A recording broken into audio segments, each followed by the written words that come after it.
Welcome to The Real Math of Business with Eleanor Bennett, where you plus this podcast equals better decisions. I'm Eleanor Bennett, and I work with founders and CEOs to help them make better decisions as complexity grows. I'm fascinated with how people shape systems and systems shape people, and I'm on a mission to help leaders create companies where people serve people. And the math just works.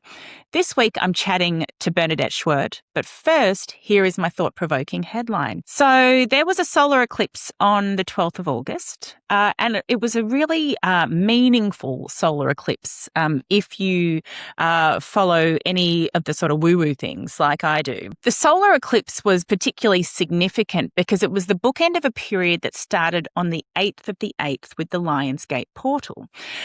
Just to paraphrase, there's a far more deeper meaning, but basically the significance of a portal opening, it's like the opportunity to clear out the old and bring into the new. So, I'm reading from a particular Facebook screenshot that I took from the Order of the Star. It says, as we move closer to the peak of the Lionsgate portal on August 8th, powerful waves of transformative energy are continuing to move through the planetary field, bringing old cycles to the surface, accelerating healing, activating higher levels of consciousness, and creating space for what is ready to be reborn. It's an energy of release, renewal, remembrance, and rebirth. I may have mentioned previously, I feel like I'm the queen of a fresh start. I love any opportunity to have a fresh start, but also I am, a little bit spiritual, a little bit woo-woo. And so, for me, I was like, the portal's opened. I need to be doing all the things that you're supposed to do in the portal opening. And then, this solar eclipse kind of bookends it. And so for me, I was going, I've got this really big, meaningful time. I need to make the most of it so that I get my best fresh start. However, the truth was it was a really busy time for me. We had a Japanese exchange student that we were blessed to host here, but we only found out the day before because of some other things that had happened. So it was a really blessed time, but, we're very lucky. We live in a nice home where we're able to facilitate that, but it just sort of made every day about her and making sure that she had a really great experience. On the 9th of the 8th was the 1-year anniversary of my mum passing. So we spent that time from the 8th through to the end of the day on the 9th with my dad and with my family and really focused on remembering her. And I remember getting home on the night of the 9th, the evening of the 9th, thinking, oh my gosh, I've missed the moment. Like there's been this big opportunity to reset my intentions and renew and do all of the great things that it promises to bring. And I've missed the boat. And then I was like, well, that's okay because we've got this solar eclipse happening on the 12th. And so I managed to find a good checklist. This is the power of social media, right? I managed to find a checklist that told me all of the things that I needed to do between the 8th and the 12th. And there were 4 things to do on each of those days. But of course, suddenly we're at the 12th and I've missed all of those things. So I'm sitting there on the evening of the 12th, like looking at the time, trying to figure out, is it the 12th on Australia time? Is it the 12th on European time? Maybe I've got a few extra hours up my sleeve. I start doing all of the things, writing down 9 things I'm grateful for, 20 things that have gone right in your life. I'm doing all of the things. Then I decided, I think as I was making dinner, I thought, I'll listen to a podcast. And this is the thing. This is the thing I want you to take away from all of this. The podcast said, hey, you don't need to rush. Yes, there's a big spiritual thing happening with the alignment of the stars and the solar eclipse and all of the rest of it. But you don't need to rush. Start the work with the universe, and if you trust the universe, it will come. And I think that's the biggest, most important message that I wanted for you to take out of this. You don't need to rush. And I know that's so hard in a world of deadlines. But the question that I'd like to leave you with and ask you is, how can you slow yourself down? How can you be less rushed in a world that, quite frankly, is rushing and swirling all around us? One of the practical things that I have done, and it's an experiment that I started on Monday of this week, is I've started waking up at 4 a.m. Now, for some of you, that might sound absolutely obscene and it might seem counter to this idea of not having to rush and be productive and do all of the things. But what I discovered is I was finding it hard to wake up because the minute I had to wake up, I had to rush through all of the things. And I calculated how much time it would take to do the things that make my mornings incredible.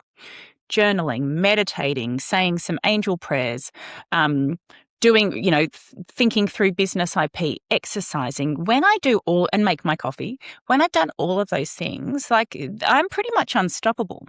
And I went, if I wake up at 4:00, there is no pressure for me to get through all of those things before the day has to start when the girls wake and all of the rest of it. So I just invite you to think, how can you slow yourself down in a world that is very rushed? It asks a lot of you. It puts deadlines on you. What can you do to slow yourself down so that you can be more open to the opportunities that are in front of you? And now to our chat with Bernadette Schwert. Well, it's an absolute pleasure to welcome Bernadette Schwert to our podcast today. Bernadette is an award-winning Australian entrepreneur, author and copywriting coach. She is the founder of the Australian School of Copywriting and has helped thousands of business owners and writers create high-performing content. A former senior account director and copywriter at Young Rubicam, she has worked on campaigns for brands including Apple, American Express, Optus and Colgate. She is a TEDx speaker and the best-selling author of How to Build an Online Business and Secrets of Online Entrepreneurs. She was also the co-author of Radek Sali's book, How to Build a $1 Billion Business, and is a ghostwriter for many of Australia's top CEOs and entrepreneurs. Her book, Secrets of the New Online Entrepreneurs, is out now. Finally, you may have seen her on TV as well. Bernadette is a professional actor and has appeared on Neighbours, The Games, Round the Twist, Winners and Losers, and Jack Irish. She is also a trained yoga teacher and was the inaugural in-house mindfulness coach for the Carlton Football Club. Bernadette, thank you so much for your time today. It's an absolute pleasure. Thanks for having me. Now, you have had such an interesting career. I will say I loved Round the Twist. That was such an important part of my childhood, the books, the TV shows. So thank you. Yeah, it's a funny one. It resonates with people long after it ended. It's just one of those shows that was kind of magical. I didn't have a big part in it, but I was very pleased to be a part of that. Even my nieces and nephews still watch it, so I get kudos with the younger generation because I love that. I love that. So so when I was learning more about you, I was in my head, I was going, how do you go from Round the Twist to, launching your most recent book? Like, how does that happen? So I'm really curious, just to start our conversation today, what's the through line? What is the thing about you that makes your career story make sense?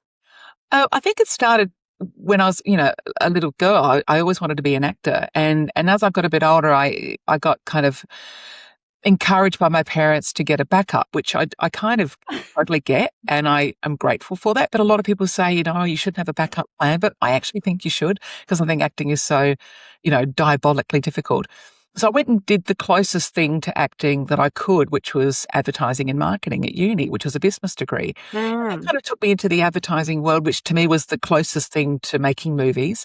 So I think to answer the question, it was always, I had this thread of, performance and acting and TV, and I just sort of followed my nose. And then I worked in advertising. I got a job in an advertising agency, and then I got a bit closer with working for Harry Miller, who was a producer at the time. A lot of people won't know him, but he's passed away. But he managed the big influencers of the day, Maggie Tabra and Gough Whitlam and Lindy Chamberlain and a whole bunch of people. So I got closer again.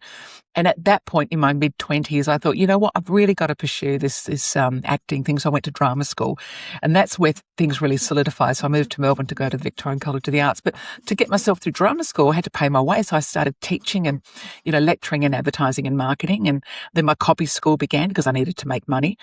And so I had these kind of parallel careers, it was business, but it was really to fund the creative side of the acting and the performing. And then that led to sort of speaking on the stage, and, then my online courses kicked in, and I needed to understand how to do that. So I interviewed a few people, and that led to a book.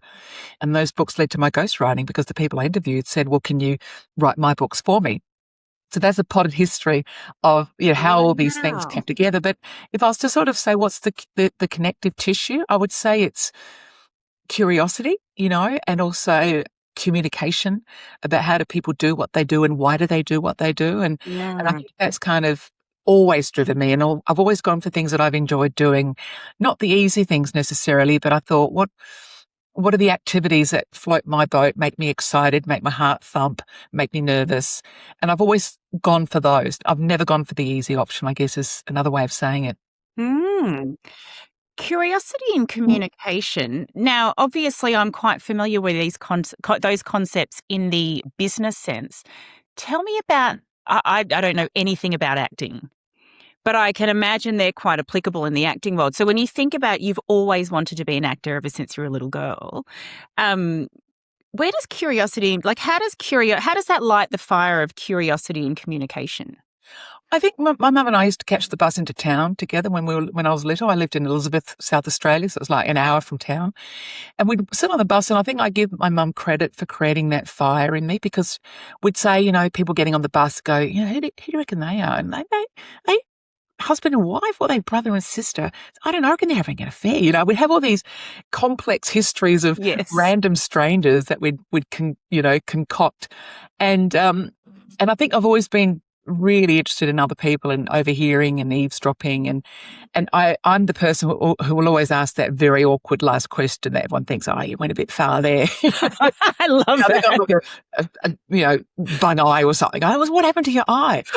And, but no one ever asked those questions. But I'm like desperate to ask it. And then people go, oh, I'm really glad you asked that, because I was curious too. So I am that kind of person. I'll always take it further. And I think that serves my ghostwriting, because when I interview my entrepreneurs, you have to go to those depths, and the same with acting. You have to ask yourself, why would someone do this in this role?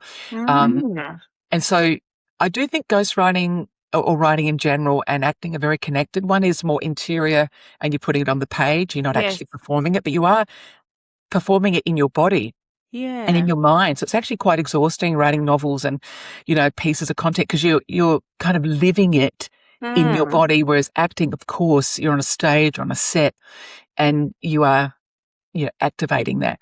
So I do think they're two sides of the same coin. One's a little bit more active.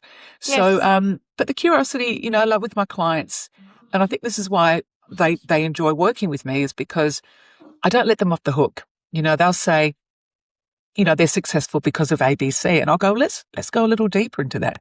And ultimately it gets into their parents, their childhood. Yeah. And there's always a trigger about why they do what they do. And it's my job to find that. And I think that ability to build trust for a start is important, but also I would gently probe and try and get to the nub of who they are and why they do what they do, which makes for good reading, right? Nobody wants a book that just gives aphorisms and top line ideas and generalities. People want the specifics about why they did what they did and who they are. Yeah. Because everybody's curious. Everyone wants to look under the hood. Like, what's the thing that I can find that no one else knows? Yeah.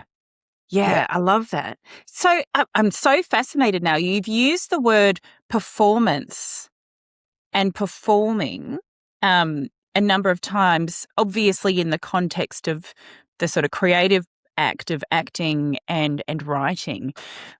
But of course, you work with elite entrepreneurs, CEOs, and I have to mention the Carlton Football Club, not because I support Carlton, I support a different club, but I'm fascinated by AFL and high performance sports.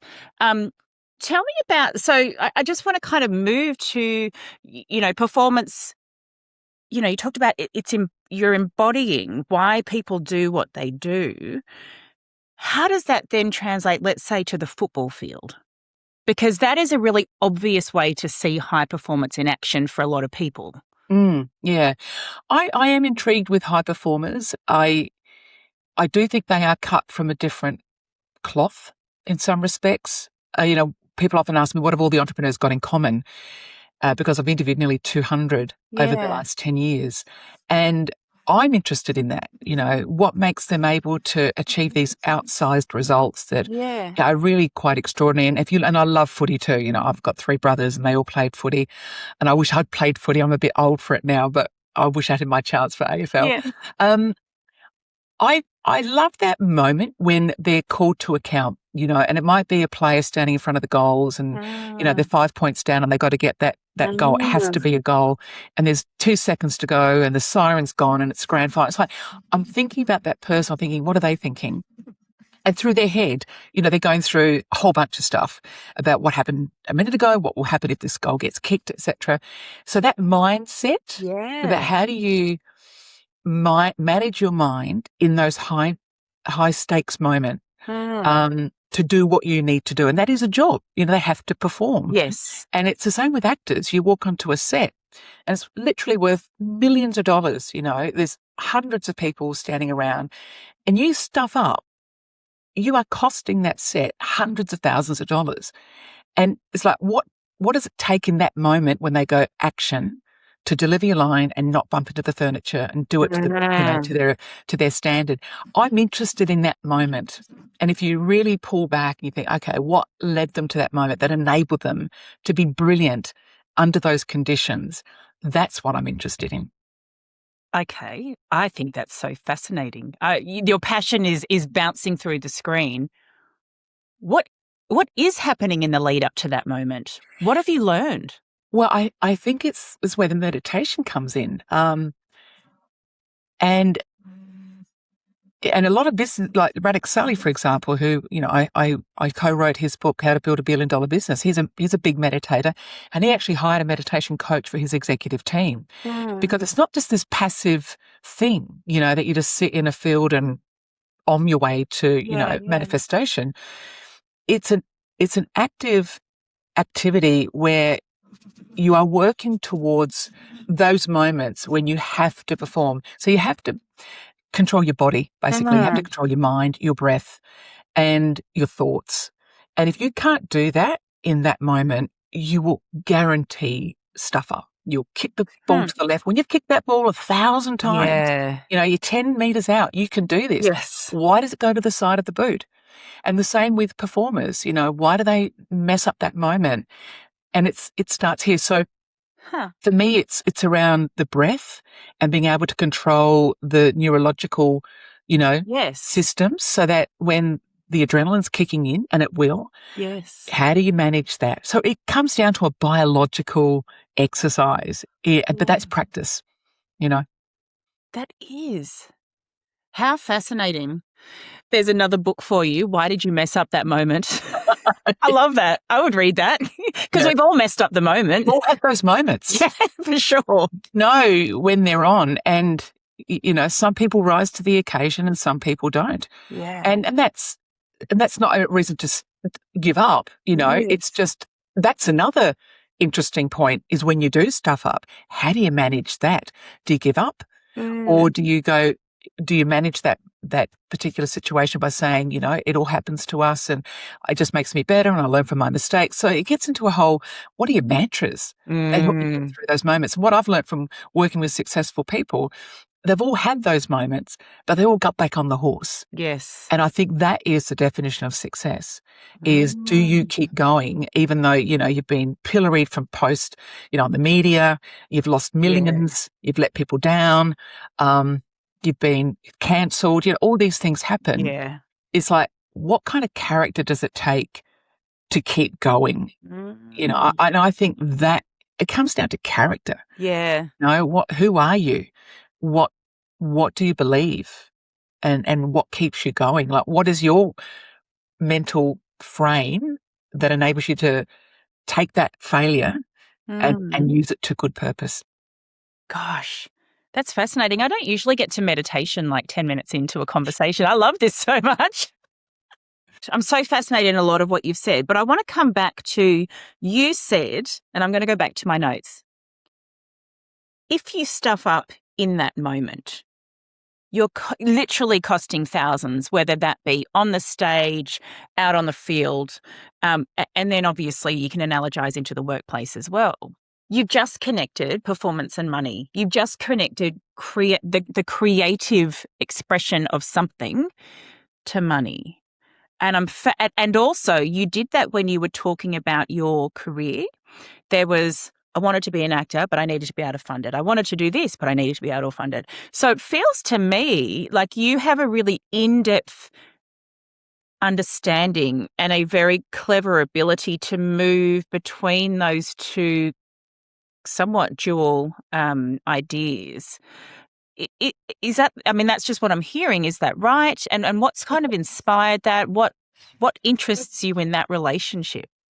Yeah, I think it's about the friction that life causes that you go, oh, look, in an ideal world, I would have been, a trust fund baby, a Nepo baby, rich parents, give me a house, Yes. who doesn't want that, right? Yeah. That wasn't my reality. And so, well, you've got to work with what you've got, and I had to make a living.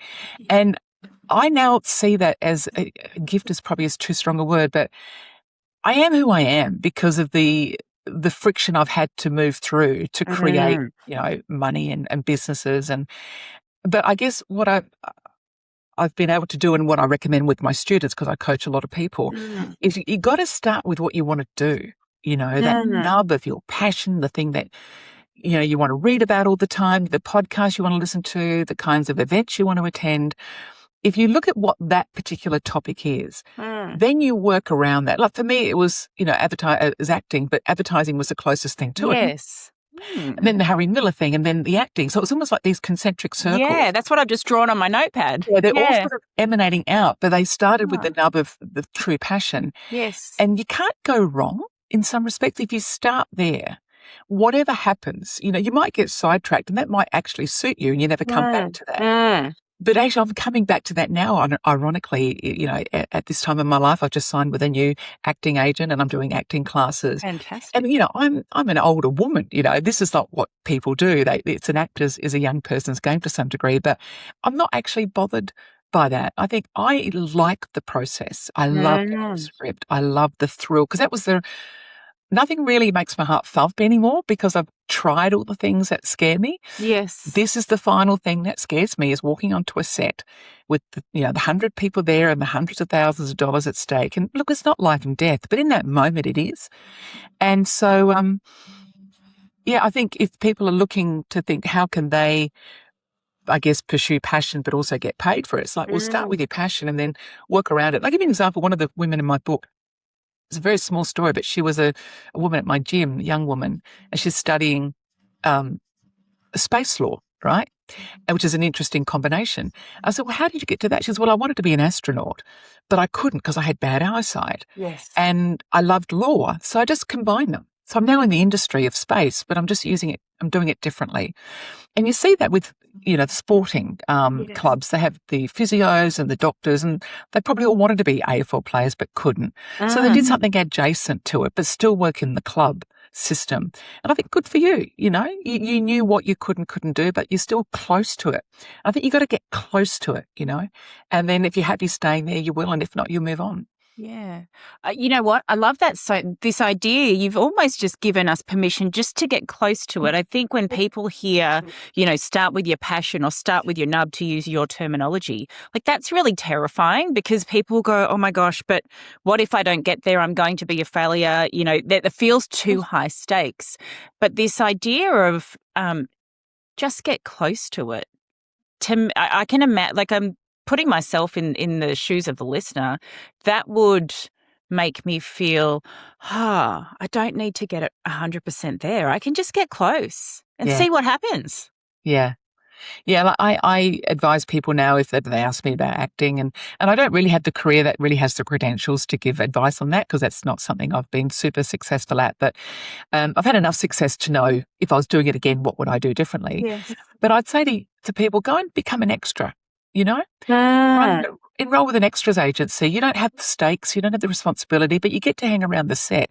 You get to meet the directors. You get to mill around and look at the hierarchy of a film set. The protocol. They're very structured environments. If you don't know what you're doing, it can be quite intimidating.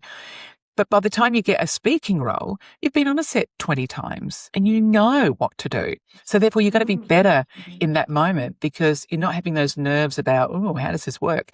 And it's the same with any kind of environment. If you want to be a cook, go and be a kitchen hand, Just start on the periphery of things and just watch. And that's how you meet people and move forward and look at what you want to do. I love that idea. It does feel very, it feels like this concept that feels really high stakes for a lot of people, it feels like you've just lowered that to more achievable, which I think is wonderful, because then you've got more people actually stepping into, what they're actually interested in. Yeah, and I actually hear this from a lot of people now who are in their 20s and their 30s who are trying to find their thing. And because they can't find their thing, they don't do anything.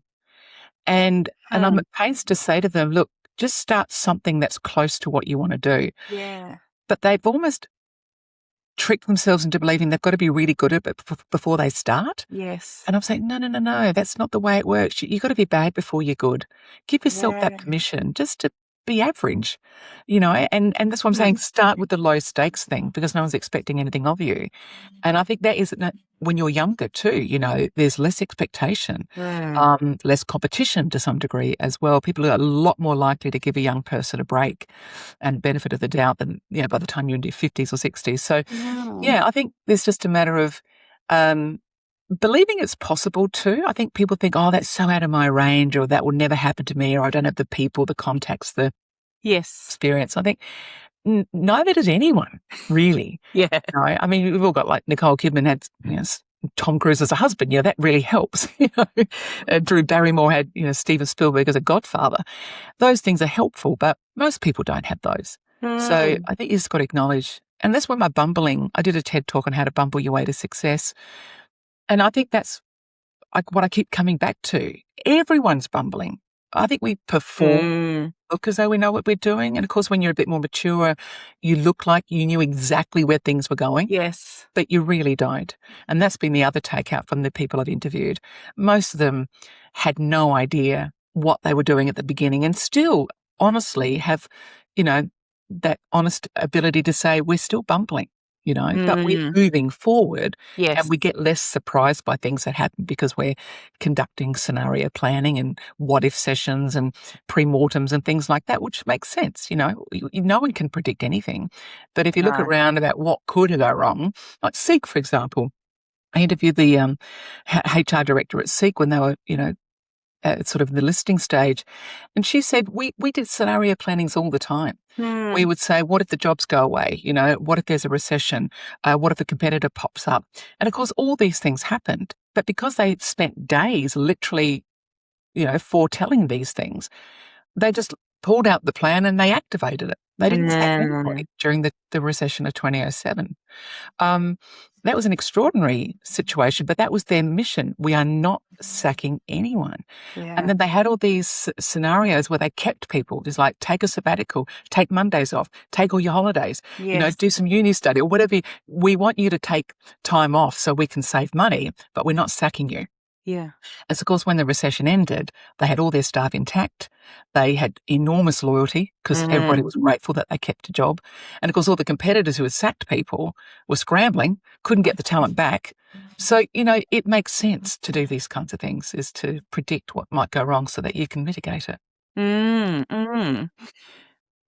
It's fascinating. I want to come back to your statement that I absolutely love. You talked about the friction that life causes. I just love that so much, because I've never used that language, but I am fascinated. Like, I am probably obscenely turned on by the friction that life causes, which is probably why I, created a podcast called The Real Math of Business and writing the book, because I believe there's an inherent tension in that.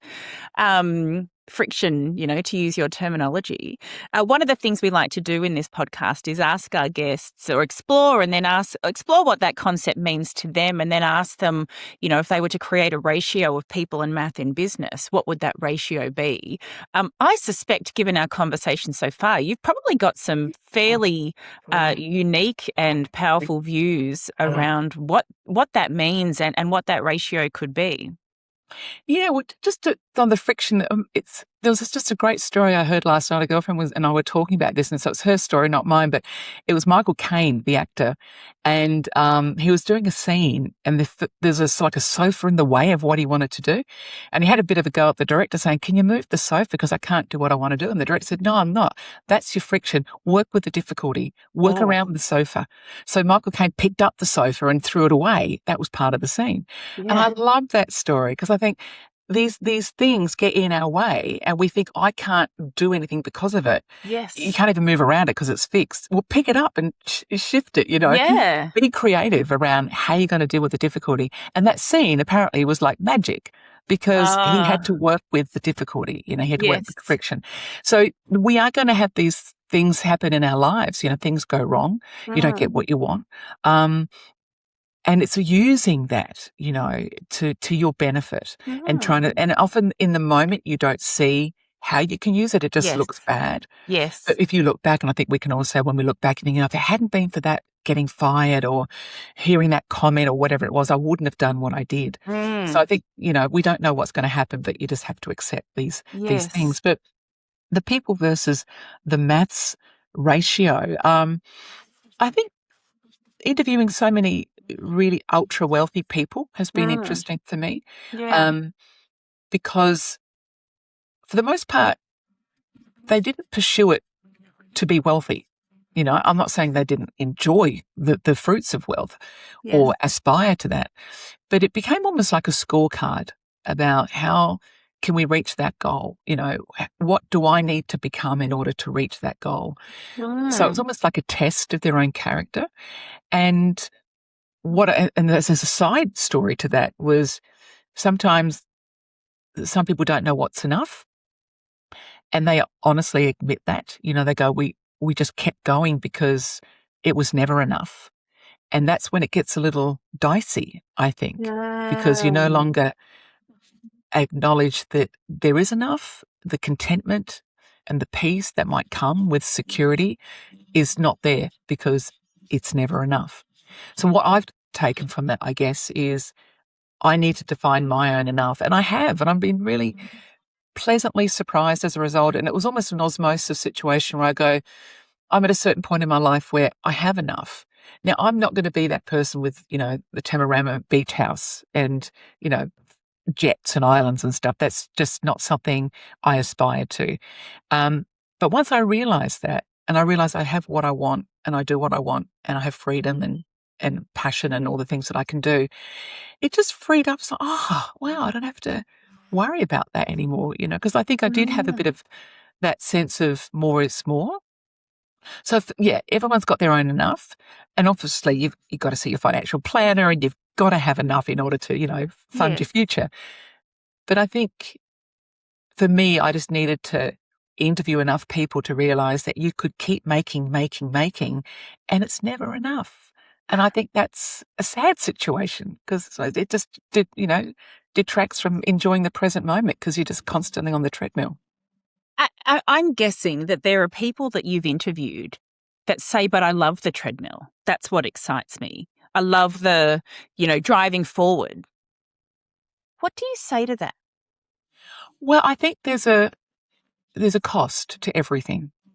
And the smart people, I think, work out what that cost is. Is the juice worth the squeeze? Yes. And I think when people don't ask that question and they get to a certain, there's one particular person who's not in my book, but I have had cause to have contact with her.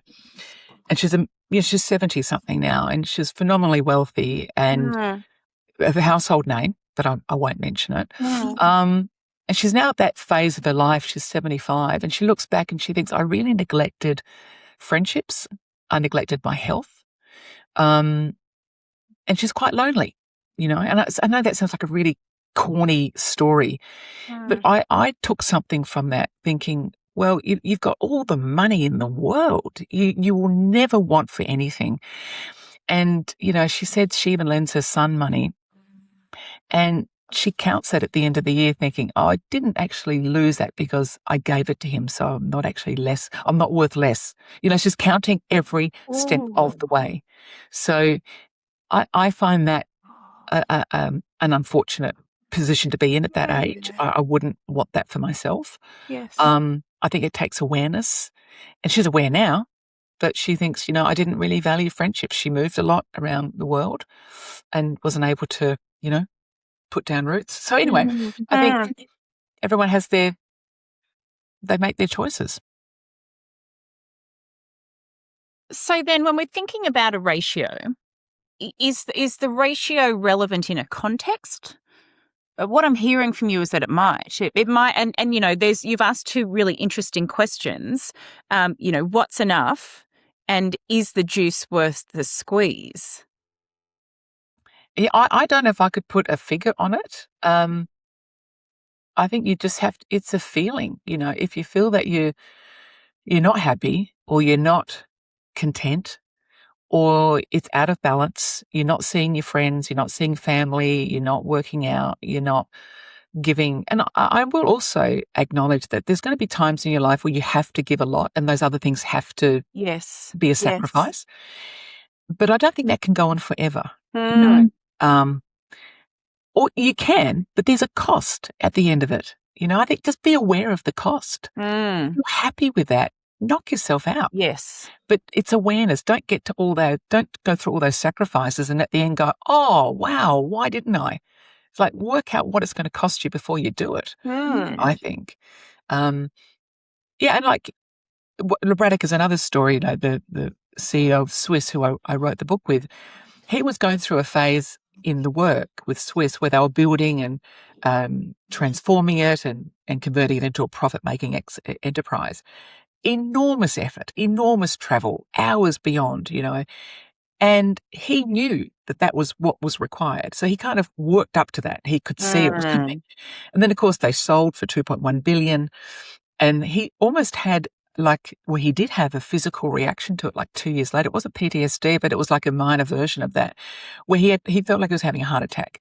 Yeah. And he was, couldn't make decisions and everything was sort of blurry. And he needed to get help, and he was honest about that and he did. But so that was the cost for him, and he obviously has flourished since and building other businesses. But I think if you're going to go down that track of business and list a company or get investors in and know that you're going to be on the hook for other people's money, you're going to come under pressure and you're going to have to deliver the hours. And I think go in with the eyes open. Yes. Okay. So in that scenario, what would the ratio be? Yeah, I think if it's math versus people, you can never lose sight of the people. One of Braddock's policies was people before profit. Yeah. But he said it wasn't like that all the time. Yes. For the most part it was, but when it came to that selling phase, they had to put profit before people. And so the people were called upon to do extraordinary things, like the executive team and the wider staff as well. But because he kind of knew that this was the box we're working in and this is the goal, he was able to articulate that and say, look, this is what we're going for. If you're not on the bus, you need to make a decision. Yeah. So I think it's all again that awareness. You're noticing what this is going to cost us. Yes. Are you prepared to play the game? Do something else. But also it's for a limited time. I don't know if you can push people to that extent all the time. And there's a company I won't mention, a very famous company, is not in my book, but I know people have worked there. They're very famous, Australian-based, but now international. And they don't have that ratio, which is ironic because they're in a financial services business. They do not have that ratio. The staff are terribly unhappy. They have churn like you wouldn't believe. Lots of mental health issues. You'd never know it because their PR is fantastic. Yes. But to me, and they're a very wealthy company, but they push people to the edge. And it's like, haven't you got enough? Can't you treat your people a little better? But that's not the way they work. So to me, the people would absolutely conceive them to be successful. But if you know or you work there, I don't know if you'd feel the same way.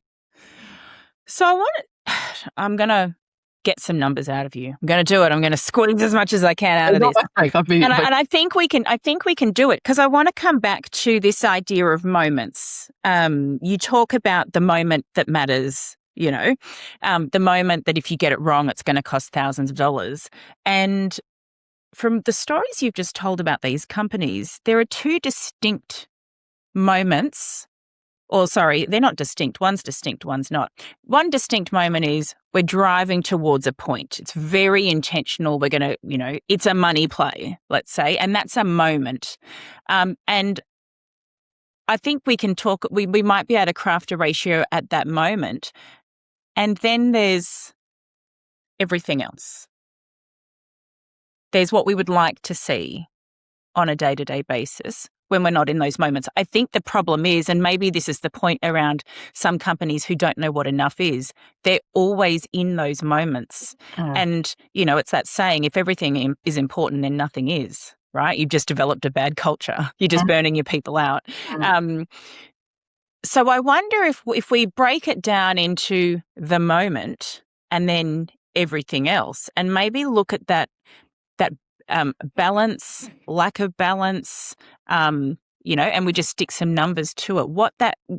Can we try and do it through that lens so we can see that distinction between the two, because maybe that's more useful. I think you're absolutely right that it's about the awareness and your intention of the moment that you're in. But I wonder if we just think about the moment prior to listing, that is a money play. But it's not money at all costs, because it sounds like there was let's get the people in the room, let's make sure that the people who are going to put in the extra effort want to put in the extra effort. And then we're going to drive as hard as we can. But if we think about the scales, that is more heavily weighted to money, but people are still there. People are still important. What would that balance look like? Based on his company, but also the other companies that you've interviewed that have gone through similar moments? Well, I won't comment on Radix because I couldn't speak for him on that. So I'd maybe do it a little bit more generally. General, yeah. I think, again, if I was like giving financial advice, I have a 1-page disclosure. This is not financial advice. Your terms and conditions. Look, I think in that moment, it's balanced. Like, let's say it was 9 to 1, like 9 to money, 1 to people. That can go for so long, but it can't go forever. Yes. And people will just burn out. 100%. They'll just be so unhappy they'll leave, and therefore the 9 becomes a 1. Yes, that's you're right. not making any money if people are leaving. Correct. But I think if for that moment, it was almost 9 to 1.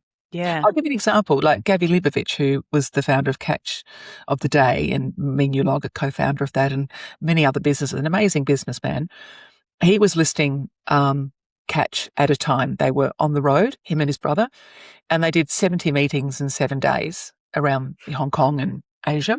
Yeah. He said it was intense, and they were just, going from hotel room to hotel room, conference room, and in the end, they didn't list. But the point being, in that moment, that's all they could do. That's the only thing that was on their minds. And whatever was around them just faded into the background because they had to get those investors on board. Yes. So in those occasions, it's 10 to 0, probably. Yeah, right. The backseat,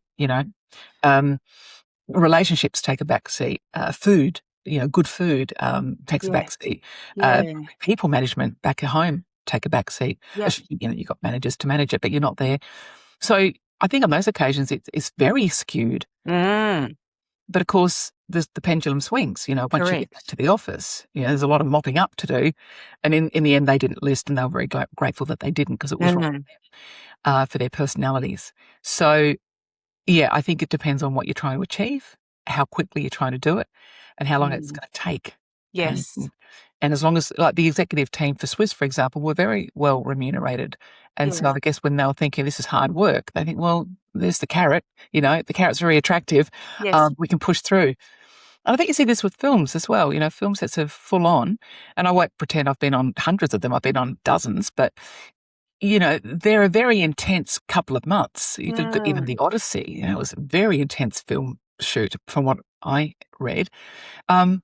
But everyone knows it's a suspended moment in time. We're away from our families. This is the only thing that matters. If someone's dying or sick, or there's nothing you can do, you've got to turn up. I think that's what I find interesting about high performance environments like sport, theatre, acting, probably business as well, particularly theatre. Like you got a show on tonight and someone close to you has died, you can't really cancel the show. There's like 1,000 people there. So you've got to step up, and do it and people are sick, they've broken legs, they've got diarrhea, there's a whole bunch of stuff going on for actors and performers, and they still have to show up and do their absolute best without anyone knowing. Same with the footy player, there's I think it's Jordan Dawson, the Adelaide player, his brother committed a couple of weeks off and he's back. It's like, that's incredible, so I think this is, even players have dislocate their shoulder and the guy pulls it back in and he's back out. Back on the field. It's like insane. That's in those moments, that's what they So then outside take the math, take a footy game. Yeah, absolutely. Correct. 0. Outside of the moment, do we then go back to 50-50 or 5 and 5, do you think? You might need to go back to 1. Like 1 is the business, 10 is the people. Yeah, I see. So it literally might be a swing and then a build again. Yeah. If I was towards, thought about, but you've got to make up the field. That guy might have to go into, some serious rehab, Yes. Yeah. and not play not train for a week. Yes. Because he needs to recover. So in that case, the people, the care factor, the self-care needs to be 10. So he can get back onto the field and give his 10 to the team. Hey, thanks for hanging in with me there, Bernadette. I know that was hard. We got there. These are all my third party, Yeah, but I think what's fascinating about that, we've never had that perspective shared on the show before, and obviously your expertise and the people you hang out with are, they are exposed to these moments because you deal with high performers, you're dealing in the world of on-stage performance, and entrepreneurs who typically are driven by moments. The thought that's gone through my head is, so what about everyone else? What about the person that might work in a company that's listening to this conversation and kind of doesn't feel like there are these moments? I'm thinking about if that's them, what do they make from that conversation that we've just had?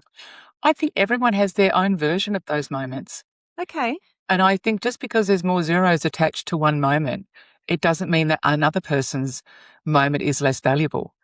And one of the books I wrote for a man called Kobe Simat, he wrote a book called How to Build a Business Others Want to Buy. He told me this beautiful story which completely sums up this moment where, he had a situation where he was going to lose. I'm going to make the figures up because I can't remember the story exactly, but it was a deal that he was going to lose like 2 million on. So what's that? 6 zeros. And then someone comes to him and says, I'm going to lose my commission because of this situation, and that's $2,000 that I'm losing. So it's 3 zeros. Now, Kobe's was a 6-0 loss moment. This other person's was a 3-0 loss. But for that 3-0 loss, that felt exactly the same as it did for Kobe. So, it's relative, and you can't, it's the zero factor, just because there's more zeros, it doesn't mean it means more compared to what that person's experiencing. And I think it's a really lovely concept because when you are a manager of a company or of anyone, and someone comes to you with a problem that's important to them, it might not be important to you. Yours might be a 6-0 problem that you're dealing with. Is hang on a sec, I've got bigger fish to fry. Yeah. For that person, that's a 3-0 is equal to the 6-0. And you've got to treat that problem as though it is a 6-0 problem because that's important to that person. So I think everyone's got their zeros. It's just some are more than others, but it's not, they're not unequivalent. Yes.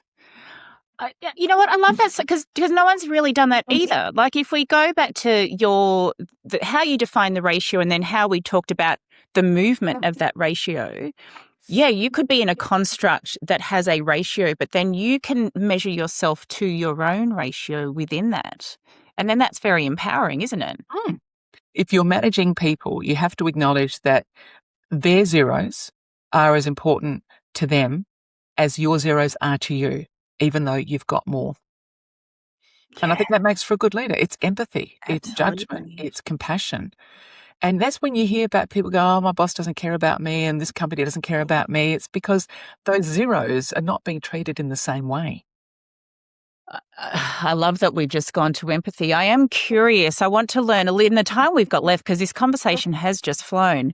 I want to learn a little bit about your latest book. And one of the things that I have learned, really over the last few years is just how powerful the skill of copywriting is. One of my best girlfriends is a copywriter, and I see it everywhere in all of her communication and how she relates to people. Like, honestly, it's made me think everyone should just be going and doing copywriting degrees or joining your school of copywriting, the Australian School of Copywriting, because everything we do is communication, and copywriting as a layperson seems to be that skill of just making communication have that cut through. Tell us a little bit more about that book, and then, because I'm just being a little bit cheeky and trying to squeeze more out of you, because I'm talking about copywriting, everyone's trying to now pretend they're a copywriter using AI. How did that filter through not only your writing process, because I understand your book is not about copywriting per se, but it must have come into your, you must be aware of what people are saying about copywriting and AI and how people are using it. What's your take of that? Well, I'll address the first point about writing and compassion and empathy. And I absolutely believe, and this sounds self-serving, but I don't mean it to be, everyone should learn how to be a copywriter, because what you're actually learning is to walk a mile in the shoes of other people. You say, okay, I've got this need to sell something, but I'm going to put that aside just for a second because I've got to understand you first. Who are you? Where do you work? What do you earn? What's in your family? Why do you need this product? What's the pain point? What's not happening for you that makes you want this product? And all this kind of stuff, which is called the creative brief. And once you've understood that creative brief and you look at the questions these people have and the concerns and pain points, you go, okay, now I've got to write my copy to match that. So you're meeting that person where they're at. You're not saying you must have this, they're not going to take that. They're not stupid. They need to be able to emotionally and logically connect with why they need to buy something. And our job as copywriters is to help them see that and choose ours over another. And when you do that, you realize it is an absolute act of empathy. You've got to really write for them. And as a result, as you're doing that, you realize people have different needs. Like a tradie needs boots, right? So his feet don't get crushed. And then you start to realize these worlds exist of people living different lives to you. And my students come to me and say, oh, I'm not interested in this product. I won't take the gig. I don't take it, because that's a world that you can delve into that you've never had exposure to. And some of the worlds that you delve into, the things that you don't think are going to be interesting, are fascinating. I think if you go into any world and really understand the minutiae of it and the whole ecosystem, it's all interesting. And that's where the curiosity comes from as well. Like if you just be really surface about it, go, no, I wouldn't be interested in that. It might be like I work for Colorbond, and Monia tiles and, toothpaste and a whole bunch of products that, you wouldn't run towards. But when you get into it, you go, wow, that's fascinating, So I think that's number one. Everyone should understand, if you're trying to sell anything to anybody and you're not a copywriter, then you truly have to understand your customers and what is it going on for them that makes them, choose you. And I think just from the copywriting and AI side, I think there was a time probably 2 years ago when chat came out, and I was very conscious of it because I was already using and saw some of these chat GPT tools, GPT-4, I think it was called at the time, before they were public. And I'm like, this is pretty amazing. And then so all these businesses were popping up going, we can write your copy for you. And then, of course, chat GPT came in and took over all of that and just wiped out so many people off the planet. But I saw people that I don't need to learn copy anymore, because I can have it done for me. So there was a kind of that period where it was a little bit, wow, is this the end of copywriting and copywriting training? And now what I've seen 2-3 years later is people are coming back going, I'm not getting what I want from it. It's writing, it can write brilliantly. And then people say it doesn't write brilliantly. They're not using it properly. It is amazing. But you can only get out of it what you put in. And if you put in the good creative brief and you truly understand the guts of what good copy is and a good creative brief, then you can get so much back. But I'm not seeing people do that who don't have a copywriting background. They just go, make it better, tidy it up, whatever little be. They're only getting a tenth of what it could do for you. But if you truly understand how copy works and the structures and the templates and the formulas, then you add AI, it is turbocharged. So I'm seeing people come back. And also people saying, I'm getting stuff back, but it doesn't look like me. Yes. It doesn't sound like me. How can I be a better copywriter and write it myself? Like edit it to make it more like me. So these things are all, again, the pendulum swings. They go all one way and think, oh, this industry is cactus. And then it generally comes back and it comes back differently. So now I teach copywriting plus AI. Yeah. To not do that would be silly. Absolutely. Absolutely. It's so funny. So we're down to our sort of last question. And I was going to ask the question that it sounds like everyone asks, what's the one secret that they all have in common? But I'm actually going to ask you to help me with my last question. What's the awkward last question that I should ask? Oh, wow. You're the expert in this. What's the awkward last question I should ask you, Bernadette? The question I would be asking you to ask me would be, how would you like to be known on your deathbed? Ooh. That's a bit deep, isn't it? Thank you for giving me permission to ask that, Bernadette. How would you like to be remembered on your deathbed? Well, the way I see that question, because I sometimes introduce it into my workshops about personal branding, which seems a little bit remote.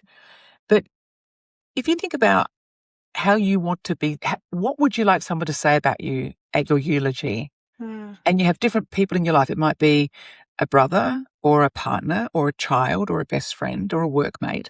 So that you look at those, say, 4 or 5 people in your world, and they all will see you differently. And you think, well, what would I like my best friend to say about me? And, it might be warm, or it might be giving or caring or generous, whatever it is. And you think, well, how can I actually live that now?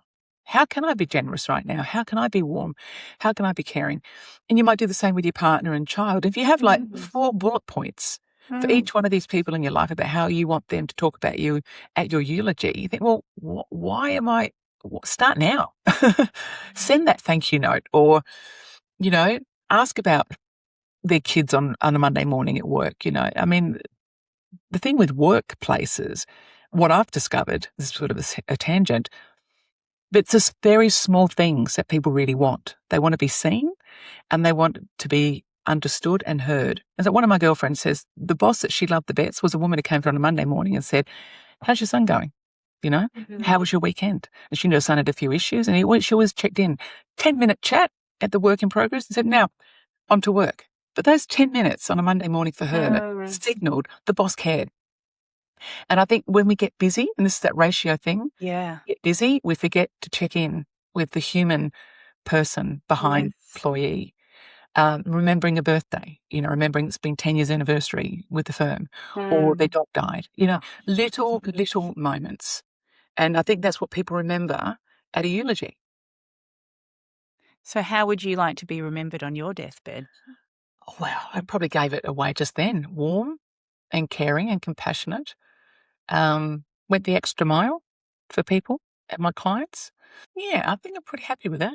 Beautiful, beautiful. What a great question. I'm going to think about that after this podcast, and I encourage everyone else to. Bernadette, I feel like we've just touched the tip of the surface, the tip of the iceberg today. For those who are watching this and listening to this and they want to learn more about you, want to buy your latest book, what is the best way for them to do that? Well, I have a website, bernadetteshwert.com.au and copyschool.com. LinkedIn, obviously, is my sort of preferred platform, but you can reach me at info@copyschool.com if you'd like to know anything further. And of course, Wonderful. And yeah. I do, as I said, I have such a newly discovered respect for copywriting, based on my own experience. But as you've just described, I don't think it's self-serving. I think we'd all be better off if we had that skill set. So I will put that plug in as well for you. Bernadette, thank you so much for your time today. This has been so wonderful. Thank you for having me. It's been a delight. And what a great chat with Bernadette, which leads us right into our listener question. And if you want to submit a listener question, you can now email us at realmathofbusiness@gmail.com, or you can leave a comment on YouTube or Spotify and we'll hopefully get it into a future episode. This week's listener question for this episode is from Anne. Dear Eleanor, just recently started listening to your podcast and like the conversations you have. How do you go about staying so positive when there's a lot of negativity in the news? Thank you, Anne. Well, I've probably just given some of it away. I do get a little bit woo-woo. Probably I stay away from the news, to be perfectly honest with you. I'm very, very intentional about the news that I will look at and more importantly, listen to. But as I alluded to earlier in this episode with the solar eclipse, I work on my mind and my energy a lot. I read a lot of books about personal growth. I journal a lot. I have a business coach. I'm part of a business community. I have an incredible community of girlfriends. I surf, walk, ride my spin bike. I've got a psychologist. I've got an energy healer. I do regular bathhouses and massages, and I have lots of other professional support to help me manage my business and personal affairs. Why do I have so much support? It's not because I'm broken and needy. It's just that because there are so many distractions and so much negativity that is intentionally designed to hijack my mindset and to scare me. And that's the same with you. The news originally was designed to give you information, but quite frankly, right now, it's just designed to scare you. So you can choose to kind of participate in that fear-mongering, or you can choose to step away from it and be very intentional with how you manage your mind and manage your emotions.